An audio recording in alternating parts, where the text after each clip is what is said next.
दोस्तों प्रेम नमस्कार। अपने सब कैसन बानी? बहुत अच्छा स्वस्थ मस्त। तो दोस्तों आप लोग के बीच में जौन वीडियो गए हो तो अपने सब देखिए, सपोर्ट भी करिए, दुलार प्यार दीजिए। हमारा चैनल का नाम बा उर्मिला पांडे। आप लोग जाइए ऊपर सर्च मारिए, देखिए हमारा वीडियो। आप लोग के कैसन लागत हमारा वीडियो कमेंट करके ज़रूर बताएं लोग, ठीक बा।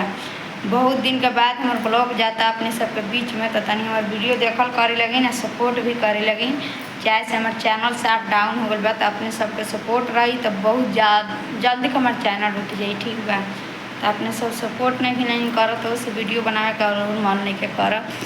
तो ज़्यादा से ज़्यादा हमारा वीडियो का आप लोग शेयर करिए, सपोर्ट भी करिए। कहाँ से आप लोग देखा नहीं लगी कमेंट करके ज़रूर बताएंगे हमारा वीडियो आप लोग के कैसन लागेला। तो दोस्तों हमारा फेसबुक चैनल का नाम बा उर्मिला पांडे। आप लोग पर जाइए, फॉलो करिए, सब्सक्राइब करिए, लाइक करिए, शेयर करिए, कमेंट भी करिए।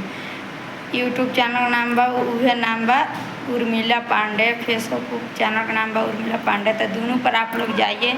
फेसबुक पर देखा नहीं तो फॉलो करी लगिन, यूट्यूब पर देखा नहीं तो सब्सक्राइब करी लगिन, लाइक करी लगिन, शेयर करी लगिन। ज़्यादा से ज़्यादा हमारा वीडियो का आप लोग सपोर्ट भी करी लगिन। जैसे बहुत दिन से वीडियो बनाता है, 2 साल से वीडियो बनाता नहीं, अभी तले कुछ भी नहीं खे भाई। तो अपने सब ज़्यादा से ज़्यादा हमारा वीडियो को सपोर्ट भी करे लगी कि हम भी आप लोग का सपोर्ट रही तो हमारी हिम्मत बना रही, वीडियो बनावे का मन करी। तो चलिए दोस्तों मिलता नहीं नेक्स्ट वीडियो में।